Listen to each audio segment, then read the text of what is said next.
Peyton, and welcome to our July 30th video and our last video of July. Today my drink of choice has been Red Fanta, still better than Diet Coke.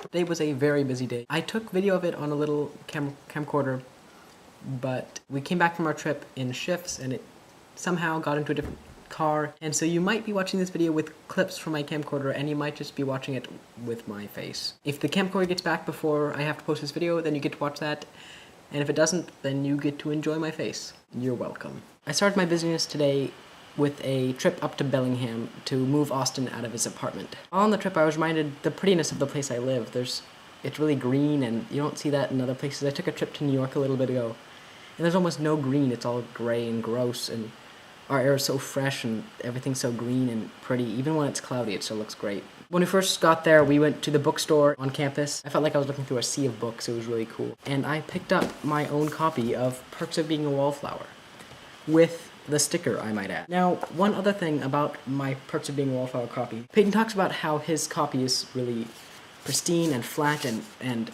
normal and perfect, and he's really careful about people like smudging it. But my copy, it has this sticker, and there's actually, it wasn't cut right. See, in this corner, you can tell that when they cut the book, this corner was folded, because if you fold this out, it doesn't match up right. And even if it was cut there, part of it would still be cut off, so this entire book is cut wrong. This book is horribly cut, and so I think it's trying to tell me something. I don't think my cover should stay pristine. I think my cover should be one that changes. So, today I'm writing on the pristine cover of my Perks of Being a Wallflower copy the date in which I obtained this book. And there we have the date that I obtained my Perks of Being a Wallflower copy, written directly on the pristine cover. Peyton picked up a copy of Slaughterhouse-5, which I think is going to be his next book he reads, which has a surprisingly somber foreword. And then we started packing. This is the 7th time I've had to pack someone to move, and I have never moved. I've lived in the same house my entire life, and I have packed up and moved 7 times. And I will be packing again when Peyton leaves for Western.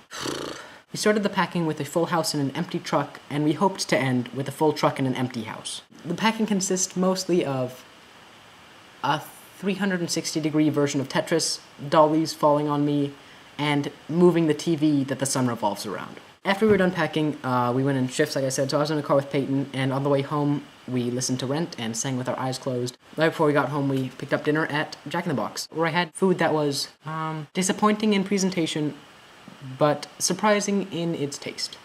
Thanks for watching the video, and I'll see you in our next video, which is actually on my birthday. So, happy birthday, me.